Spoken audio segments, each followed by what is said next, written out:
अल्हम्दुलिल्लाहि रब्बिल आलमीन वस्सलातु वस्सलामु अला सय्यिदिल मुरसलीन अम्मा बअद फ़अऊज़ु बिल्लाहि मिनश शैतानिर रजीम बिस्मिल्लाहिर रहमानिर रहीम अस्सलातु वस्सलामु अलैका या रसूलल्लाह व अला आलिका व अस्हाबिका या हबीबल्लाह अस्सलातु वस्सलामु अलैका या नबीअल्लाह व अला आलिका व अस्हाबिका या नूरल्लाह। মাদানী চ্যানেলের দর্শকবৃন্দ, অনুষ্ঠান পবিত্র জীবন এই অনুষ্ঠান নিয়ে আপনাদের মাঝে উপস্থিত হয়েছি। আসুন ভালো ভালো নিয়ত সহকারে আমরা দেখার প্রস্তুতি গ্রহণ করি। নবী পাক সাল্লাল্লাহু তাআলা আলাইহি ওয়াসাল্লামের প্রতি দুরূদ পড়ার অসংখ্য ফজিলত এবং বরকত রয়েছে। আমাদের প্রিয় আকা মক্কি মাদানী মুস্তাফা সাল্লাল্লাহু তাআলা আলাইহি ওয়াসাল্লাম ইরশাদ করেন, যে ব্যক্তি জুমার দিন আমার প্রতি 200 বার দুরূদে পাক পড়ে আল্লাহ তাআলা তার 200 বছরের গুনাহকে ক্ষমা করে দেন।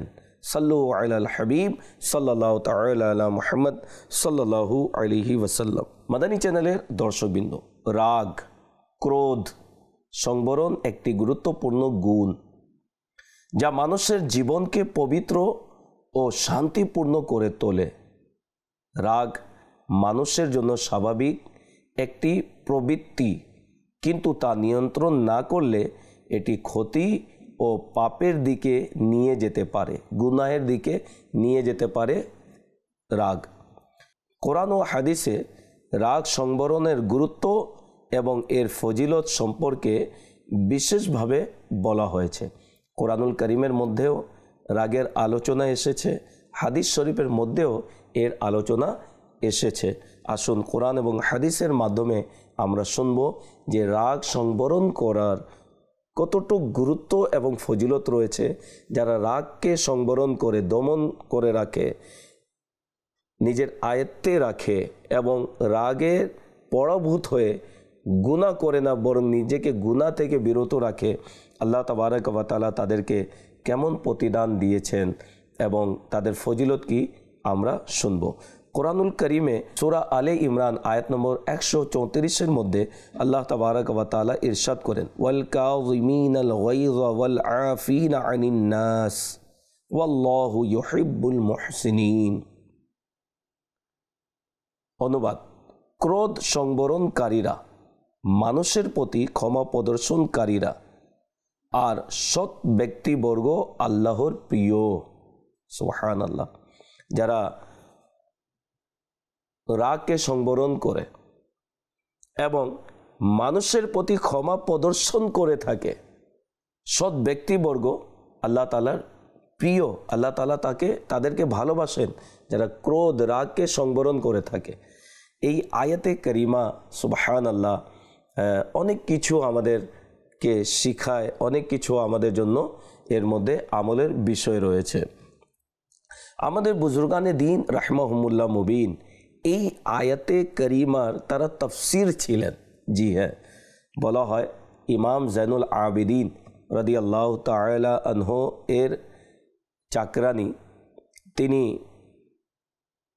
ইমাম জৈনুল আবিদিন রাদিয়াল্লাহু তাআলা আনহুকে অজুর পানি দিতে গিয়ে সে তার হাত দ্বারা লোটা পড়ে গেল এবং ইমাম জৈনুল আবিদিন রাদিয়াল্লাহু তাআলা আনহু তিনি আহত হলেন। তখন তার চাকরানি এই আয়াতে করিমা তিনি তিলাওয়াত করলেন, ওয়াল কাযিমিনাল গায়যা, ক্রোধ সংবরণকারীরা, ওয়াল আফিনা আনিন নাস, মানুষের প্রতি ক্ষমা প্রদর্শনকারীরা, ওয়াল্লাহু ইউহিব্বুল মুহসিনিন, আল্লাহ সৎ ব্যক্তিবর্গকে ভালোবাসেন। ইমাম জৈনুল আবিদিন রাদিয়াল্লাহু তাআলা আনহু তার এই আয়াতে করিমা শুনে তাকে বলেন, যাও, আমি আল্লাহর সন্তুষ্টির জন্য তোমাকে মুক্ত আজাদ করে দিলাম। অথচ কাজটি ছিল রাগান্বিত করার মতো কাজ, কিন্তু তাদের চিন্তাধারা দেখুন, কোরআনুল কারীমের প্রতি তাদের আমল দেখুন এবং নিজের অধীনস্থদের উপর তাদের যে একটা সুন্দর ব্যবহার। যে চাকরানি ভুল করেছে, দাসী ভুল করেছে, তিনি ভুলের কারণে তাকে প্রহার করেননি, তাকে কোনো কঠোর শাস্তি দেননি, বরং আল্লাহ তাআলার সন্তুষ্টির জন্য তাকে মুক্ত করে দিলেন, আজাদ করে দিলেন, যেহেতু সে ভয় পেয়েছিল এবং সে দাসী জানতো আমি যে কাজ আমার দ্বারা হয়েছে এই কাজ দ্বারা তিনি রাগান্বিত হবেন। প্রথমেই সে এই আয়াতে কারিমা ওয়াল কাযিমিনাল গায়যা, রাগ সংবরণকারীরা, ওয়াল আফিনা আনিন নাস, মানুষের প্রতি ক্ষমা প্রদর্শনকারীরা, ওয়াল্লাহু ইউহিব্বুল মুহসিনিন, আর সৎ ব্যক্তিবর্গ আল্লাহর প্রিয়, আল্লাহ তাদেরকে ভালোবাসে। তো তিনি নিজের দাসীকে মুক্তই করে দিলেন। সুবহানাল্লাহ। এবং কোরআনুল কারীম আমাদেরকে ক্ষমা করে দেওয়ার প্রতি উৎসাহিত করেছে। অনেক সময় আমাদের রাগ এমন চলে আসে যে রাগের মাথায় আমরা কোনো কিছু বুঝতেই পারি না। যার প্রতি রাগ এসেছে সে ক্ষমাও চায়, কিন্তু আমরা ক্ষমা করার আমাদের মন মানসিকতা নেই। অনেকে রাগের মাথায় এমন সে রাগান্বিত হয়, মানুষকে হত্যা পর্যন্ত করে দেয়, মার্ডার করে দেয়। আর যাকে মার্ডার করা হচ্ছে বারবার সে প্রাণ ভিক্ষা চাচ্ছে, ক্ষমা চাচ্ছে, কিন্তু সে রাগের মাথায় এমনভাবে পরাভূত হলো যে তার কিছুই বুঝে আসে না, মার্ডার পর্যন্ত করে দেয়, রক্ত প্রবাহিত করে দেয়। অথচ কোরআনুল কারীম মুমিনদের একটি গুণাবলী বৈশিষ্ট্য বয়ান করেছে, তারা ক্ষমা করে দেয়। কোরআনুল কারীম আল্লাহ তাআলা ইরশাদ করেন সূরা আন-নূর আয়াত নম্বর 22-এর মধ্যে, ওয়াল ইয়াফু ওয়াল ইয়াসফাহু, এবং তাদের উচিত যেন ক্ষমা করে দেয়। ক্ষমা করার জন্য আল্লাহ তাআলা আদেশ করেছেন। আমরা তো ক্ষমাই করি না, রাগ দেখায় আর অপরের উপর একেবারে চড়াও করে বসি আর নিজেকে আমরা বাহাদুর মনে করি। অথচ আমরা বাহাদুর নয়। বাহাদুর হাদিস শরীফে তাকেই বলা হয়েছে যারা রাগের সময় নিজের রাগকে সংবরণ করে রাখে। যেমন হাদিস শরীফে আসছে, বুখারী শরীফের হাদিসে পাক, হুজুর সাল্লাল্লাহু তাআলা আলাইহি ওয়া আলিহি ওয়াসাল্লাম ইরশাদ করেন, শক্তিশালী ব্যক্তি সে নয় যে কুস্তিতে বিজয়ী হয়, বরং শক্তিশালী ব্যক্তি সে যে রাগের সময় নিজেকে নিয়ন্ত্রণ করতে পারে। ইমামে আজম আবু হানিফা রাহমাতুল্লাহ তাআলা আলাইহি, যুগের শ্রেষ্ঠ ইমাম, তাকে কেউ চোর দিয়ে বসলো। ইমামে আজম আবু হানিফা রাহমাতুল্লাহ তাআলা আলাইহি তার হাতকে ধরে ফেললেন এবং বললেন, আমি চাইলে তোমাকে ফাঁসির কাঠগড়ায় দাঁড় করাতে পারি। আল্লাহ তাআলা তাকে মেধা দিয়েছিলেন, কিন্তু ইমামে আজম বললেন, যাও, আমি আল্লাহর জন্য ক্ষমা করে দিলাম। সিদ্দিক আকবর রাদিয়াল্লাহু তাআলা আনহুকে কেউ গালমন্দ করলো, সিদ্দিক আকবর রাদিয়াল্লাহু তাআলা আনহু তার প্রতি রাগান্বিত হলেন না, বরং বললেন, আমার আরও অনেক দোষ ত্রুটি রয়েছে যে সম্পর্কে তুমি জানো না। কেমন নিজের রাগকে সংবরণ তারা করতেন। হযরতে সৈয়দনা মালিক বিন দিনার রাহমাতুল্লাহ তাআলা আলাইহির প্রসিদ্ধ ঘটনা যে ওনার প্রতিবেশী প্রতিদিন তার দরজার সামনে ময়লা আবর্জনা রেখে দিত, আর তার প্রতিবেশী ছিল বিধর্মী। মালিক বিন দিনার রাহমাতুল্লাহ তাআলা আলাইহি তাকে গিয়ে একদিনও বলেননি, আপনি এই কাজটি কেন করলেন, কেন আমার দরজার সামনে আপনি ময়লা রাখলেন? না, প্রতিদিন তিনি নিজের হাতে ওই বিধর্মীর রেখে যাওয়া ময়লা আবর্জনাকে নিজের হাতে পরিষ্কার করে দিতেন। একদিন সে বিধর্মী সে চিন্তায় পড়ে গেল, আমি প্রতিদিন মালিক বিন দিনার এর দরজার সামনে ময়লা আবর্জনা রেখে দিই, কিন্তু একদিনও তো তিনি আমার দরজায় আসেননি, রাগান্বিত হননি। সে নিজে গিয়ে মালিক বিন দিনার রাহমাতুল্লাহ তাআলা আলাইহি গিয়ে বলল, আমি যে প্রতিদিন আপনার দরজার সামনে ময়লা আবর্জনা রেখে দিই, এর দ্বারা কি আপনার রাগ আসে না, আপনি রাগান্বিত হন না? মালিক বিন দিনার রাহমাতুল্লাহ তাআলা আলাইহি এই আয়াতে কারিমাই তিলাওয়াত করলেন যে রাগ তো আসে, কিন্তু আমার রব, আমার আল্লাহ, আমার প্রভু আমাকে রাগ সংবরণ করার জন্য আদেশ করেছেন।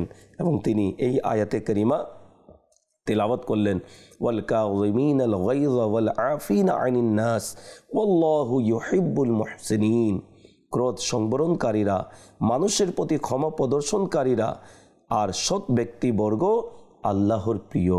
এই আয়াতে কারিমা যখন ওই বিধর্মীর সামনে তিলাওয়াত করলেন, সুবহানাল্লাহ, মালিক বিন দিনার রাহমাতুল্লাহ তাআলা আলাইহি যিনি ভিলায়াতের একটি স্তরে আসীন রয়েছেন, তার মুখ মুবারক থেকে এই আয়াতে কারিমার তিলাওয়াত যখন বিধর্মীর কান থেকে প্রবেশ করে হৃদয়ে এমনভাবে জায়গা করলো, মালিক বিন দিনার রহমতুল্লাহ তাআলা আলাইহি ওই বিধর্মীর প্রতিদিন রেখে যাওয়া ময়লা আবর্জনাকে নিজের হাতে পরিষ্কার করতেন। এখন তার অন্তরের ময়লা কিভাবে পরিষ্কার করছেন সুবহানাল্লাহ। এই আয়াতে কারিমা যখন তিনি তিলাওয়াত করলেন, সে বিধর্মী সঙ্গে সঙ্গে কালিমা পড়ে মুসলমান হয়ে গেল। যে ইসলাম এত সত্য ধর্ম, এত শান্তির ধর্ম, আত্মসংযমের ধর্ম, ইসলাম হচ্ছে রাগ সংবরণকারীদের ধর্ম। তো আলহামদুলিল্লাহ সে প্রভাবিত হয়ে কালিমা পড়ে মুসলমান হয়ে ইসলামের ছায়া তোলে চলে আসলো। যদি মালিক বিন দিনার রহমতুল্লাহ তাআলা আলাইহি তার প্রতি রাগান্বিত হতেন, তাকে প্রহার যদি করতেন, তার উপর চড়াও যদি করতেন, তাহলে এই রেজাল্ট, এই ফলাফল কোনোদিন পেতেন না। আমাদের পূর্বের যারা বুজুর্গানে দিন রাহমাহুমুল্লাহ মুবিন, তারা এভাবে নিজের রাগকে সংবরণ করে আলহামদুলিল্লাহ দিনের খেদমত করেছেন, তাবলীগ করেছেন, ইসলামের প্রচার প্রসার কাজে তারা নিয়োজিত ছিলেন। এবং তারা কেউ যদি চায় যে আমিও যেন দিনের খেদমত করি, আমিও যেন দিনের তাবলীগ করি, তো নিজের রাগকে সংবরণ করতে হবে। রাগী ব্যক্তি মানুষের আত্মশুদ্ধি করতে পারে না। রাগী ব্যক্তি কোনোদিন মানুষকে ভালো পথে আনতেই পারে না। কথায় কথায় অনেকে রাগান্বিত হয়ে যায়, আবার অনেকে বলেও থাকে আমার অনেক রাগ, কথায় কথায় আমার রাগ চলে আসে। তো এরকম ব্যক্তিকে কেউ ভালোবাসে না, ঘরের লোকও ভালোবাসে না, বাচ্চারাও ভালোবাসে না। বাবা যদি বেশি রাগান্বিত দেখায়, তাহলে বাচ্চারাও তার থেকে দূরে পালিয়ে যায়। তো রাগান্বিত ব্যক্তি এদেরকে কেউ ভালোবাসে না। তো নিজের রাগকে সংবরণ করা উচিত। আপনি একটু দেখুন না, কার উপর রাগ আসে? রাগ তারই উপর আসে যারা আপনার অধীনস্থ, যাদের প্রতি আপনি ক্ষমতা দেখাতে পারবেন। কিন্তু আপনার চেয়ে বেশি যদি শক্তিশালী কেউ হয়, তার উপর রাগ আসবে, বরং আপনি নিজের গলিটাই চেঞ্জ করবেন। অথচ কাজ একটা দুর্বল ব্যক্তি যা করেছে, শক্তিশালী ব্যক্তি ওই কাজই করে দিয়েছে। কিন্তু দুর্বল ব্যক্তির ওই কাজ দেখে আপনার রাগ আসলো, কিন্তু শক্তিশালী ব্যক্তি দেখে রাগ আসলো, কিন্তু আপনি রাগ তার উপর প্রয়োগ করতে পারবেন না। আপনি জানেন যদি আমি রাগ প্রয়োগ করি, তাহলে সে আমাকে ভালোভাবে প্রহার করবে। বিদায় আমরা রাগ প্রয়োগ তাদের উপরই করি যাদের উপর আমরা শক্তি রাখি বা ক্ষমতা রাখি। কিন্তু মনে রাখবেন, আজকে আপনি কাউকে দুর্বল মনে করে আপনি রাগে তাকে প্রহার করলেন, তার উপর জুলুম করলেন, কিন্তু আল্লাহ তাবারক ওয়া তাআলার দরবারে আমরা ছাড় পাবো না। যদি তার দরবারে পাকড়াও যদি করা হয়, তাহলে তো আমাদের দুনিয়া আখিরাত উভয়টি বরবাদ হবে। তো রাগ যারা নিয়ন্ত্রণে রাখে, এদের প্রতিদান কি শুনুন। নবী পাক সাল্লাল্লাহু তাআলা আলাইহি ওয়া সাল্লাম ইরশাদ করেন, যে ব্যক্তি রাগ নিয়ন্ত্রণ করে, আল্লাহ তাকে জাহান্নামের শাস্তি থেকে রক্ষা করবেন। সুবহানাল্লাহ। রাগ সংবরণকারীর মর্যাদা কি শুনুন।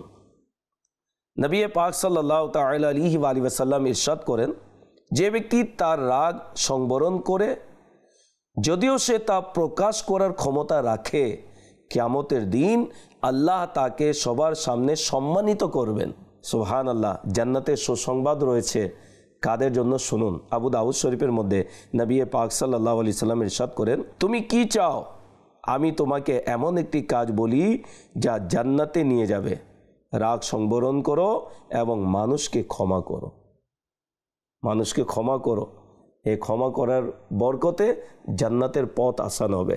রাগকে সংবরণ করো, জান্নাতের পথ আসান হবে।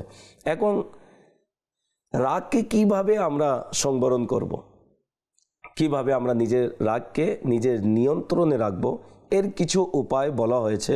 যেমন আল্লাহ তাবারক ওয়া তাআলার দরবারে প্রার্থনা করা, দোয়া করা যে ইয়া আল্লাহ তুমি আমার রাগকে সংবরণ করার শক্তি দাও। এবং রাগের সময় আল্লাহ তাবারক ওয়া তাআলাকে স্মরণ করলে ইনশাআল্লাহুল করিম ধৈর্য তার মাঝে চলে আসবে।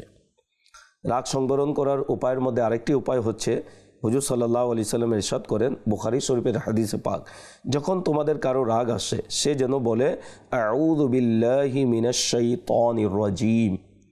এই আমলটি যদি সঙ্গে সঙ্গে করে, ইনশাআল্লাহ তার রাগ কমে যাবে।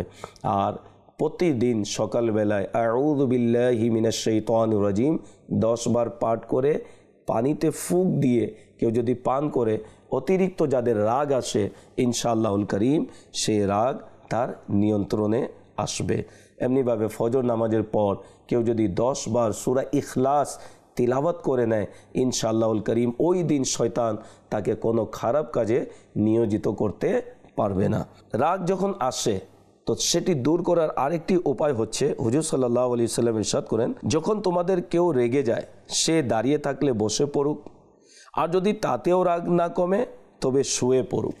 এভাবে অর্থাৎ জায়গা পরিবর্তন করলেও রাগ কমে যায়। অনেক সময় কারো উপর রাগ আসলো, তার সামনে যত আপনি থাকবেন ততই রাগ বাড়বে, আর যে মাত্র জায়গা পরিবর্তন করবেন দেখবেন রাগ কমতে শুরু করবে। তো হুজুর সাল্লাল্লাহু আলাইহি সাল্লাম ইরশাদ করেছেন, দাঁড়ানো অবস্থায় যদি রাগ আসে বসে যাক, বসার অবস্থায়ও যদি রাগ আসে শুয়ে পড়ুক। তো শোয়ার অবস্থাতেও যদি রাগ আসে তাহলে বলা হচ্ছে মাটিকে চিমটিয়ে ধরুক, তাহলে তার রাগ আস্তে আস্তে কমতে থাকবে। এমনিভাবে হুজুর সাল্লাল্লাহু আলাইহি সাল্লাম আরেকটি উপায় বলেছেন, আবু দাউদ শরীফের হাদিসে পাক, রাগ শয়তানের কাজ, আর শয়তান আগুন থেকে সৃষ্টি হয়েছে, তাই তোমাদের রাগ হলে অজু করো, অর্থাৎ ওই আগুনকে শীতল করো অজু করার মাধ্যমে। রাগ যদি চলে আসে, আপনি অজু অবস্থায়, নামাজিদেরও রাগ চলে আসে। আপনি দেখবেন মাহে রমজানে অনেক সময় মাহে রমজানে দেখা যায় বা মসজিদের মধ্যে দেখা যায় নামাজি ব্যক্তি এত রাগান্বিত হলো ওই মসজিদের মধ্যে এমনভাবে হই হুল্লা শুরু হয়ে যায়, মসজিদের আদব ভুলে যায়, এমনভাবে নামাজি ব্যক্তিও রাগান্বিত হয়ে যায়, যেহেতু রাগ সবার মাঝে। আর আমরা আমাদের মুখে মুখে এই কথা রয়েছে রাগ আসা হারাম। রাগ আসা হারাম নয়, রাগে এমন কোনো কাজ যে কাজ আল্লাহ এবং তার রাসূলের অসন্তুষ্টিমূলক কাজ, সে কাজ করে ফেলা সেটি হলো হারাম। রাগ আসলো আপনি কাউকে গালমন্দ করলেন, এটি হারাম, এই কাজটি হারাম। রাগ আসলো মারধর করে দিলেন, এটি হারাম। রাগ আসলো কাউকে হত্যা করে দিলেন, এটি হারাম। তো রাগ আসা হারাম নয়, কেন রাগ আসবেই স্বাভাবিক, এটি মানুষের সত্তার মধ্যে এই বিষয়টি দেয়া হয়েছে। রাগ আসবে, কিন্তু রাগকে আমাদেরকে সংবরণ করতে হবে, তাহলে ইনশাআল্লাহুল করিম জান্নাতের পথ আসান হবে। আরেকটি উপায় হচ্ছে ধৈর্য মানুষকে আত্মসংবরণ করতে শেখায়, যা রাগ সংবরণে সহায়ক। ধৈর্য ধারণ করা ইনশাআল্লাহুল করিম এর মাধ্যমে রাগ কমে আসবে। রাগ সংবরণ ও পবিত্র জীবন কিভাবে শুনুন। রাগ সংবরণ মানুষের মন ও আত্মাকে শান্ত করে এবং দুঃখ ও ক্ষোভ থেকে মুক্তি দেয়। রাগ নিজেকে যদি আপনি রাগকে নিয়ন্ত্রণে রাখেন তাহলে ইনশাআল্লাহ আত্মার প্রশান্তি আপনি অনুভব করতে পারবেন। মানবিক সম্পর্ক উন্নয়নের মাধ্যম হচ্ছে রাগ সংবরণ। রাগ সংবরণ মানুষের সঙ্গে সম্পর্ক মধুর করে তোলে এবং সমাজে ঐক্য প্রতিষ্ঠা করে। আপনি দেখবেন সমাজের মধ্যে যে ঝগড়া বিবাদ যে সৃষ্টি হয় তার অন্যতম একটি কারণ হচ্ছে রাগ দেখিয়ে কাউকে গালমন্দ করলেন, ঝগড়া বিবাদ করলেন, কাউকে আপনি মেরে ফেললেন। তো এভাবে দেখা যায় সমাজের মধ্যে একটি বিশৃঙ্খলা সৃষ্টি হয়, আর মারামারি হানাহানি না জানি কেমন কেমন কার্যকলাপ আমাদের দ্বারা হয়ে যায়, যে একটি সমাজের শান্তিকে উড়িয়ে ফেলে। তো এই জন্য যারা রাগ সংবরণ করে তারা মানুষের সাথে তাদের সম্পর্ক ভালো হয় এবং সমাজের মধ্যে ঐক্য প্রতিষ্ঠা করতে তারা পারে। রাগ সংবরণ করা আল্লাহ তাআলা সন্তুষ্টি লাভের মাধ্যম। যারা রাগ সংবরণ করে তারা আল্লাহর নৈকট্য অর্জন করে এবং জান্নাতে বিশেষ মর্যাদা লাভ করে। তো রাগ সংবরণ করা অত্যন্ত জরুরি। রাগকে আমরা যেন দমিয়ে রাখি, নিয়ন্ত্রণে রাখি, ইনশাআল্লাহুল করিম আপনি দেখবেন প্রশান্তি মনে আপনার দিন অতিবাহিত হবে। আজকে ঘরের মধ্যে দেখা যায় যে স্বামী স্ত্রীর মধ্যে ঝগড়া বিবাদ, তো মানে একটা বিশৃঙ্খলা অবস্থা আমাদের ঘরের মধ্যেও বিরাজ করছে এই রাগের কারণে। একে অপরের কথা শুনতে পারে না, একে অপরকে দেখতে পারে না, একে অপরের ছোটোখাটো কথাতে রাগান্বিত হয়ে যাওয়া এটি ঠিক নয়। দেখা যায় যে পুরো সংসার বরবাদ হয়ে যায়, স্বামী স্ত্রীর মধ্যে বিচ্ছেদ হয়ে যায়, তালাক পর্যন্ত হয়ে যায় এই রাগের কারণে। তো এই জন্য বলবো যে রাগ যখন আসবে, যা রাগকে দূর করার উপায় বলা হয়েছে আমরা সেটার উপর যেন আমল করি এবং সব সময় এই জিনিসটি আমরা যেন নিজের মস্তিষ্কের মধ্যে বসিয়ে নিই যে আমি যদি কারো উপর রাগ প্রয়োগ করি, সে আল্লাহ যিনি আমার স্রষ্টা, আমার প্রভু, আমার রব, তিনিও ক্ষমতা রাখেন আমার পাকড়াও করার জন্য। একটি ঘটনা রয়েছে যে বনি ইসরায়েলের মধ্যে এক ব্যক্তি তার খাবারের মধ্যে তার স্ত্রী লবণ বেশি দিল। তো যখন সে লোকমা মুখে রাখলো, তো এত লবণ ছিল, তার রাগ চলে আসলো। তার ইচ্ছে হচ্ছিল যে স্ত্রীকে প্রহার করবে, কিন্তু এই ভেবে যে আমি তার থেকে বেশি ক্ষমতা রাখি বিদায় আমি স্ত্রীকে মারধর করব, কিন্তু আমার চেয়ে বেশি ক্ষমতাবান হলেন আল্লাহ তাবারাক ওয়া তাআলা, সে যদি পাকড়াও করে আমার কি অবস্থা হবে। তো সে অন্তরেই অন্তরে নিজের স্ত্রীকে ক্ষমা করে দিল। তার যখন ইন্তেকাল হলো, ইন্তেকালের পর তাকে কেউ স্বপ্নে দেখে জিজ্ঞাসা করলো, মা ফাআলাল্লাহু বিকা, আল্লাহ তাআলা তোমার সাথে কীরূপ ব্যবহার করেছেন। সে বলল, আমি নিজের স্ত্রীকে ক্ষমা করেছিলাম, আমার আল্লাহও আমাকে ক্ষমা করে দিয়েছে। তো আল্লাহ তাবারাক ওয়া তাআলা তিনি ক্ষমাশীল, বান্দাকে ক্ষমা করে। অনেকে আছে এমন স্ত্রীর সাথে দুর্ব্যবহার, আস্তাগফিরুল্লাহ, যে খাবারের মধ্যে যদি একটু লবণ বেশি হলো তো মুখের মধ্যে প্লেট ছুঁড়িয়ে মারা, তো মারধর করা, বিভিন্ন অত্যাচার করা। আপনি কি লাগিয়ে দিলেন ভাই? একজনকে আপনি ঘরে এনেছেন, সে আপনার জীবন সঙ্গিনী, আপনার সঙ্গে সে নিজের জীবনকে বিলিয়ে দেওয়ার জন্য আপনার ঘরে এসেছে, কিন্তু তার সাথে আপনার যে দুর্ব্যবহার, এই দুর্ব্যবহার আপনাকে জাহান্নামে নিয়ে যেতে পারে। আর আপনি যে আপনার স্ত্রীর উপর অত্যাচার করছেন, সে যদি সহ্য করে, ইনশাআল্লাহ তার ঠিকানা জান্নাত হবে। তো এই জন্য অনুরোধ করব, মিলেমিশে দুনিয়াতেও থাকুন, দোয়াও করুন যে আল্লাহ আমার স্ত্রী পরিবার পরিজনকে নিয়ে যেভাবে আমি দুনিয়াতে রয়েছি, তুমি জান্নাতেও আমাদেরকে একসাথে রাখিও। আর এটি ওই সময় হবে যখন নিজের রাগকে আপনি সংবরণ করে নিজের জীবনকে পবিত্র করার জন্য আপনি চেষ্টা করবেন, ঘরের মধ্যে মাদানী পরিবেশ বানাবেন। নামাজ, রোজা, কোরআনুল কারীমের তিলাওয়াত, বান্দাগি, তওবা, ইস্তিগফার, এই সব কিছু যদি আপনার ঘরে থাকে, ইনশাআল্লাহুল করিম দুনিয়াতেও প্রশান্তি, আখিরাতেও প্রশান্তি রয়েছে। আর এই পরিবেশ আপনি পাবেন দাওয়াতে ইসলামীর মাদানী পরিবেশে। অনুরোধ করব নিজেকে, নিজের পরিবার পরিজনকে নিয়ে দাওয়াতে ইসলামীর মাদানী পরিবেশে চলে আসুন। আল্লাহ তাবারাক ওয়া তাআলা আমাদেরকে কবুল করুক এবং দুনিয়া আখিরাতে আল্লাহ তাআলা আমাদেরকে সম্মানিত করুক। বিদায় নিচ্ছি। ভালো থাকুন, সুস্থ থাকুন, মাদানী চ্যানেলের সাথেই থাকুন। সাল্লু আলাল হাবিব সাল্লাল্লাহু তাআলা আলা মুহাম্মদ সাল্লাল্লাহু আলাইহি ওয়াসাল্লাম।